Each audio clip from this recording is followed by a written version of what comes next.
Allez, bonjour à toutes et à tous, très heureux de vous retrouver. On a eu cette inauguration, pas de souci, quel qu'il soit, même au contraire, du coup, le fait que ça se soit passé dans une tranquillité absolue détend clairement les risques sur le marché et donc, comme on l'avait dit hier, possibilité de se couvrir sur une stratégie de troisième borne, mais d'ores et déjà, on avait dit que le fait de présenter une structure technique comme ça sur cette zone de gestion du risque, ça amenait déjà à penser que d'un point de vue on va dire, pricing de ce risque sur les opérateurs de marché, on voyait bien qu'il n'y avait pas grand monde qui sautait sur la couverture.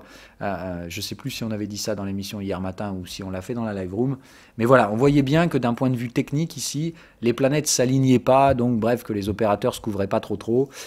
Donc pour ma part, pas eu de trade vendeur sur cette zone-là par manque de signaux de prix. Bon, je suis déjà couvert, hein, qu'on soit bien. C'est-à-dire que moi ici, j'avais qu'un choix hier, c'était de reprendre des ventes pour passer net vendeur. Chose que j'ai pas voulu faire. Je suis toujours très légèrement net vendeur quand même, hein, mais très légèrement. En tout cas, couverture totale du portefeuille pour ma part, toujours étant la position actuelle. Le truc étant que donc comme il se produit rien ici, moi j'ai toujours des patterns. Donc celle-là, le truc c'est que j'étais prêt à faire trader tout le monde dessus, mais pas de signal. Et à partir de là, il restait pour moi une zone beaucoup plus intéressante par contre, qui est donc si on a une troisième borne, en tout cas une zone de troisième borne de range ici, elle est bien là, hein, on a retourné le contexte, etc. Et la question étant, eh bien, qu'est-ce qui se passe quand on ne trade pas du tout les troisièmes bornes? Elle n'a même pas validé, elle a juste été cassée. Dans ces cas de figure-là, ce qui nous attend, c'est tout simplement la pattern de squeeze de la troisième borne. En général, on reporte son ratio, c'est-à-dire qu'on trouve le report 1 pour 1, ça nous donnait cette zone 38-60, et je vous ai dit dès hier, c'est la zone que je vendrai demain, ou cette nuit, et c'est chose que j'ai faite. Donc c'est la seule chose où j'ai fait, là je viens de repositionner une vente. Maintenant, encore une fois, ici il n'y a pas besoin de signaux, hein, on vend simplement le ratio 1 pour 1. C'est tout simplement de dire qu'un risque ne s'étant pas manifesté ici, les market makers vont pousser le prix vers cette zone-là, où mécaniquement, ici ils auront chassé toutes les personnes qui ont pris ce risque, hein, ils auront fait, tout simplement les gens qui étaient là, ils ont pris des puts, ils n'ont pas vendu des actions, hein, ils ont pris des stratégies de couverture diverses et variées, que ce soit des puts ou n'importe quelle autre stratégie de couverture du risque via d'autres produits, que de vendre ses actions. Hein. C'est plus de dire, il y a un risque, mais j'ai pas envie de vendre mes actions. Bref, donc du coup, ça ne vend pas d'actions, le risque ne se manifeste pas, donc le market maker fait monter les prix mécaniquement. Tout simplement, quand vous revendez un put, ça revient à dire, bon, j'avais un risque, je ne le vois pas, donc c'est haussier, hein, encore une fois. On vit dans un monde aujourd'hui où les marchés peuvent monter sans croissance réelle, tout simplement parce qu'il y a détente d'un risque. Hein, et aujourd'hui, la détente d'un risque, ça doit procurer un rendement, hein, risque-rendement, etc. Donc, comme je vous dis, encore une fois, des mécanismes de gestion du risque financière qui n'ont aucun lien, encore une fois, avec la réalité. Mais je vous rappelle, comme toujours, si vous êtes en train de dire mais ces marchés sont complètement foufou, plus en lien du tout avec la réalité, ouais, moi ça n'a jamais été le cas. Hein. Ils ne sont pas là pour être en lien avec la réalité. Ils sont là, encore une fois, pour traiter une masse financière et la répartir dans l'économie. C'est ça le rôle des marchés financiers, c'est pas de pricer l'économie réelle. Hein. Donc on fait attention. Alors évidemment, le problème, c'est que ces mécanismes financiers, historiquement parlant, ont quand même déraillé plusieurs fois dans l'histoire, parce qu'on ne peut pas générer un rendement juste par la détente des risques s'il n'y a pas derrière de rendement réel et de croissance organique dans les entreprises. Là, évidemment, c'est vrai qu'on est un petit peu aujourd'hui bloqué sur le fait que des croissances ont été anticipées très longtemps en avance, hein, et qu'à voir les PER moyens du S&P 500. En fait, post-Covid, on est remonté déjà très haut. Hein. Le S&P est à 25, c'est normalement le sommet d'un cycle boursier. Voilà. Donc, en soi, en un an, on vient d'atteindre un cycle boursier accéléré. Donc, c'est comme s'il n'y avait pas eu de crise, en fait. On est revenu avant crise. C'est plutôt, comme on le dit souvent, on a imprimé notre sortie de cette crise. Donc ça peut se comprendre encore une fois, mais la réalité, c'est que par contre, côté économie, on n'est pas du tout sur une situation avant crise. Donc, attention quand même toujours aux valorisations. Il me semble personnellement que même si ça peut être ce qu'on appelle un pain trade, c'est-à-dire que si vous avez un biais vendeur dans ce genre de marché, comment vous dire, voilà, vous allez mal le vivre puisque vous n'avez jamais raison et vous avez systématiquement tort, mais en soi, moi je préfère être franc avec vous. Pour moi, depuis début décembre, les prix n'ont pas bougé. Hein. C'est juste de dire, on était là début décembre. on a rajouté 4% de valorisation aujourd'hui. Soyez conscient que tout ça, au premier risque, ça s'efface en ligne droite. Hein. Comme je l'ai dit, pour moi, le premier support, il se trouve à 3005. Donc c'est de dire, si on se prend une mandale comme ça, bah, la stratégie de couverture, même si vous l'avez prise ici, elle sera toujours gagnante et elle aura subi un risque, certes, mais vous voyez que là, au jour d'aujourd'hui, même quelqu'un qui aurait vendu là, et moi perso, j'ai commencé mes stratégies de couverture par là, j'ai aucun problème à tenir toujours ces couvertures. Hein. Je vous rappelle encore une fois qu'en vente à découvert, vous percevez le taux d'intérêt. Alors c'est vrai qu'aujourd'hui, il n'est pas bien élevé, mais encore une fois, moi, le temps joue plutôt en ma faveur. Hein. Donc c'est plus de dire, tant qu'on n'écarte pas trop la valeur, je le tiens. Et tant que je risque pas plus que ce que j'espère gagner, je vois toujours pas de raison d'invalider les stratégies de couverture. Et je parle bien de couverture, c'est là qu'il faut bien comprendre. Le problème aujourd'hui, ce sont les gens qui recherchent des ventes à découvert sans avoir d'achat. Et ça me semble encore une fois être une énorme situation problématique à laquelle beaucoup se heurtent à l'instant présent, donc du fameux biais permabère de je vends parce que c'est monté trop vite post-Covid et c'est pas sain et c'est voilà. Donc faites attention à bien sectoriser les deux. C'est bien de dire aujourd'hui les ventes sont réservées, et je le stipule à chaque fois, aux gens qui ont un portefeuille acheteur, nom de Dieu. Et surtout, sinon, aux expérimentés. Il s'agit de ventes en reverse, on est sur du sommet historique, donc du price discovery, et il n'y a pas de volatilité. C'est-à-dire qu'il y a toutes les conditions pour vous faire péter les dents. Donc, c'est bien clairement ici un rappel que je fais ce matin. Ce qui s'est produit hier était non seulement plus ou moins prévisible, mais couvrir les portefeuilles face à une potentielle volatilité était quand même légitime. Maintenant, ce qu'on voit, c'est que cette couverture, il n'y a pas grand monde qui la prend. Quelle en est la résultante? Le squeeze de cette zone de gestion du risque. Par contre, est-ce que ça va vendre ce matin sur le ratio 1 pour 1? Je suis pratiquement sûr que oui. Donc voilà, ça reste du trade en reverse, donc faites pas n'importe quoi. Et si vous avez pris une vente hier et que vous êtes fait péter un stop loss, c'est pas le moment de se réveiller ce matin et de dire « Ah bah du coup, je revends là ». Non, si vous avez pris votre risque sur la troisième borne, vous ne pouvez pas le reprendre ici. Alors ce sont bien deux trades différents, mais par contre, la plupart d'entre vous, j'étais d'accord pour que vous preniez des gestions du risque ici, parce que c'est un trade de troisième borne qui peut être géré par des psychologies normales. Maintenant, ces psychologies, elles doivent comprendre qu'il y a un stop loss, et que si ce stop loss a été déclenché, eh bien, il faut juste accepter qu'on ne gagne pas à tous les coups. Et pour les autres, encore une fois, on n'avait pas de signaux. Donc c'était bien de vous faire comprendre que moi, vendre hier la troisième borne, c'était pas possible. J'attendais un signal, il n'y a rien eu. On a vu que les planètes ne s'alignaient pas tous ensemble dans la trading room. Donc j'ai bien fait comprendre qu'il n'y a rien à faire et qu'il fallait rien faire dans ce cas-là. Sauf pour ceux qui avaient des portefeuilles non couverts. Et encore une fois, je connais quand même la situation dans laquelle vous êtes pour la plupart. Tout le monde a déjà un portefeuille couvert. Donc hier, c'était plutôt de dire observons cette troisième borne de range. La trader dépendait d'un signal technique qui n'est pas arrivé. Par contre, donc évidemment, le fait qu'on squeeze, ça pour moi, ça déclenche une autre pattern, le fait qu'on va aller chercher une zone de liquidité en price discovery et que cette zone va très probablement rejeter les prix dans les prochains jours. Voilà, donc j'attends. Je suis très conscient ici que vendre cette zone-là et ce type de trade, c'est par contre absolument pas un trade pour les débutants ou intermédiaires, c'est un trade pour expérimenter uniquement, donc expérimenter uniquement. Mais moi ce matin, je suis donc net short sur le marché, puisque là je passe vendeur en plus d'une position de couverture. Maintenant c'est une vente donc contre un flux haussier, et attention, cette vente elle a un objectif et une psychologie, etc. Enfin, les expérimentés connaissent ce truc-là. Je m'attends clairement pas à ce qu'on fasse ce genre de truc, hein. Mais plutôt ça, c'est-à-dire on est probablement là ce matin, ça va être chiant, ça va rester à plat, vous allez avoir tort, raison, avant qu'on aille chercher vos objectifs derrière. Donc c'est bien de comprendre que je m'attends clairement pas à récupérer le gain de ce trade ce matin, ni demain, ni probablement que la semaine prochaine. Mais bien de comprendre que c'est une zone de gestion du risque, c'est un trade. Donc je fais quelque chose et c'est réservé aux expérimentés. Pourquoi? Tout simplement parce qu'un débutant qui prendrait ce genre de trade, il va faire la girouette. Il va faire « Ah non, je le sens pas, putain, non, non, non ». Voilà, bref, donc il y a tout un aspect psychologique et une gestion psychologique et une maîtrise des autres stratégies que vous n'avez pas. Mais bien comprendre, voilà, j'essaie de vous dire ça ce matin pour la transparence, ne suivez pas ce genre de trade, vous n'en avez probablement pas le niveau. Cela dit, la thématique hier est la partie la plus intéressante, n'étant donc pas de vous expliquer pourquoi je prends des stratégies vendeuses ce matin, mais bien de vous expliquer qu'il fallait regarder le WTI et le taux à 10 ans. Que s'est-il passé du coup hier sur le taux à 10 ans et le WTI? Nada. Et c'est pour ça que je prends ma vente ce matin Enfin bon, du coup j'avais mis un ordre hier soir, donc j'ai été exécuté. Mais le principe étant simplement de dire que ce qui se passe sur le marché action, je ne vous parle même pas du Nasdaq qui a pris 2,5 hier, c'est pas suivi sur le reste du marché. Le WTI n'a pas du tout éclaté à la hausse et les taux ne sont pas du tout partis à la baisse. Donc qu'est-ce qui se passe en fait? Eh bien la vraie gestion du risque, c'est qu'il ne se passe rien. Par contre, sur les marchés actions, comme il y a probablement eu des petits vendeurs, qu'est-ce qu'on fait? On les dégomme d'abord et puis après on reviendra tester probablement cette zone de gestion. Bref, donc pour faire simple, il ne s'est rien passé hier, mais ce n'est pas un signal haussier pour autant, sinon on aurait vu clairement une hausse soit sur les taux, soit sur le WTI. La réalité étant qu'on n'a rien du tout, c'est probablement qu'on aura cette direction qui s'imprimera dans les prochains jours. Donc en attendant, on peut continuer d'appliquer ces stratégies. Soyez conscient que vendre un marché qui monte en crabe à 45 degrés, c'est hyper dur. C'est probablement les choses les plus difficiles à faire. Maintenant, moi, j'ai un scénario de trading ici. Je vais l'appliquer. OK ? J'ai une pattern, je l'applique. C'est une pattern pour expérimenter uniquement, donc pas de copy trading s'il vous plaît. Et puis voilà. Sur les cryptos, écoutez, pas de grandes nouveautés. Pour l'instant, on semblerait s'orienter vers le rejet du sommet de l'Ethereum.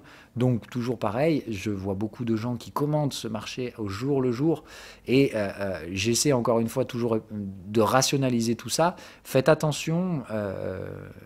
J'essaie même de rationaliser ces personnes-là elles-mêmes, dont certaines, j'apprécie beaucoup le travail, pour ne pas les citer sur Twitter. Mais voilà, il faut faire attention.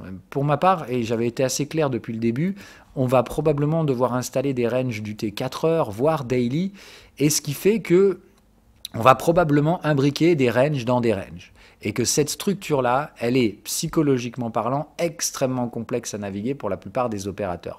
Tout ça pourquoi? Eh bien parce qu'effectivement, ça va créer des structures extrêmement chaotiques dont on va sortir partiellement par le bas, envoyer des gros signaux vendeurs, et puis en fait non, et puis oui, et puis non, parce qu'encore une fois, un range, c'est l'échec d'une tendance. Mais il va falloir essayer, à mon sens, d'imprimer ces sentiments tendanciels.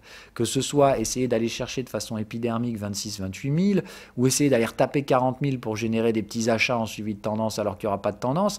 Bref, j'ai vraiment l'impression, encore une fois, que ce marché a de très fortes probabilités de se stabiliser autour des 34 000, parce que c'est la zone d'équilibre entre les deux zones de demande qui sont ici, ça passe pas à 40 000, et 28 000, ça sera probablement acheté très très vite. Donc que fait le marché? Il équilibre ces demandes exacerbées, qui sont clairement de dire ici, il y a trop de gens qui vont se chauffer à l'achat, et là, il y a trop de gens qui vont se chauffer à la vente. Qu'est-ce qu'on fait? Eh bien, on meurt au milieu. Et c'est encore une fois ce qui me semble le plus probable. Mais le souci, c'est que ça va probablement créer tout un tas de triangles, possiblement visibles, imaginables, tout ce que vous voulez. Et rappelez-vous une chose, les trendlines dans un range sont faites pour être pétées. Surtout si on est parti pour constituer un range du T supérieur. Donc attention encore une fois à cette trendline, bon sang, si vous vous imaginez que le Bitcoin va la tenir, mais c'est... Bref, voilà, on va démonter tout ça, c'est une question de temps, et pour l'instant, tous les signaux que j'ai ne font que corroborer mon sentiment, que celui que je vous ai instillé depuis le 1er janvier, on va créer des ranges complexes, hyper complexes. Donc, analyser le Bitcoin tous les jours, ça ne sert à rien. Commenter le Bitcoin tous les jours, encore moins. Aujourd'hui, apprenez que le problème, c'est qu'on a fait avance rapide sur ces mécanismes-là et que la seule chose que vous devez retenir, c'est que si vous essayez de rationaliser ce qui va se passer derrière, vous allez probablement vous arracher les cheveux. Ok? À ce stade-là, soyez de préférence le plus rationnel possible et essayez de comprendre une chose dont je vous ai déjà parlé, mais qui peut rester très abstraite pour les débutants, c'est qu'encore une fois, le momentum et le temps dans un marché, c'est toujours des élastiques. C'est-à-dire que les choses se répètent, entre guillemets, dans le marché, les patterns se répètent, mais elles se modifient à la fois dans l'amplitude et dans le temps qu'elles prennent. Autrement dit, c'est un peu cette notion cyclique du marché. Les cycles peuvent être cassés et ils vont moduler les amplitudes, etc. Mais si je devais vous représenter ça de la manière la plus classique, c'est plus de dire que si vous devez vous déplacer d'un point A à un point B, d'accord, en créant une oscillation, d'accord, peu importe, mais normalement il y a deux cycles, un cycle haussier, un cycle baissier, un cycle d'avancement des prix, puis un cycle de consolidation, qui vous déplace normalement donc d'une zone de prix A vers une zone de prix B. Je vais essayer de faire un truc à peu près correct, mais voilà. Okay, et de bien comprendre qu'il y a maintes et maintes façons de le faire. La première façon, c'est théoriquement, je passe le plus clair de mon temps à monter, c'est une situation tendancielle, et je corrige. Okay, Bon, je ne vous marque pas ici l'amplitude de prix, c'est plus de dire, encore une fois, d'un cycle haussier à baissier. Ça, c'est un cycle dans lequel le prix monte, dans lequel le prix baisse, et évidemment, normalement, le prix, dans une tendance haussière, baisse moins qu'il monte. Bref, vous avez compris le principe. Mais vous avez aussi plusieurs options, c'est-à-dire qu'en soi, on peut très bien faire ça aussi. Tout éclater à la hausse, et derrière passer un très long cycle de consolidation. Vous comprenez bien que la finalité est la même, c'est juste la distorsion allouée au cycle qui se met en place. Autrement dit, le ratio temps passé à l'achat par rapport au ratio temps passé à la vente se décale simplement dans la proportionnalité du temps qui est passé. Autrement dit, là on passe 80%, allez, 75% du temps, ou non, là ça fait même pas ça. Bon, 70% du temps à monter et 30% du temps à consolider. C'est un schéma, on va dire, plus classique, mais il y a plein de fois où on met 10% du temps, allez, 15 à monter, et 85 à consolider. Et pour autant, encore une fois, ça ne gère que la notion amplitude.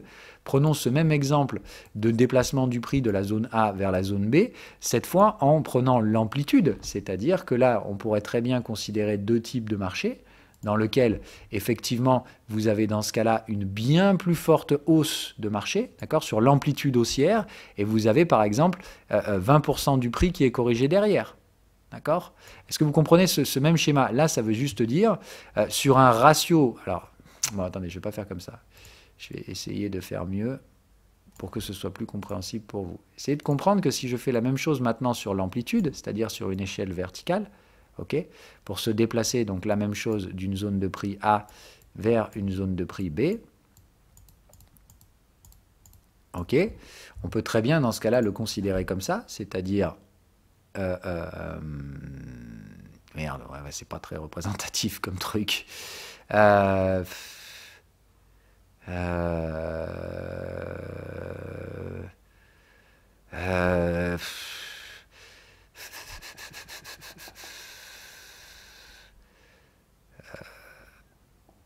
Oui, si. Alors dans ce cas-là, on va le faire par différentes flèches. Donc vous avez 80%, voilà, on va dire ça.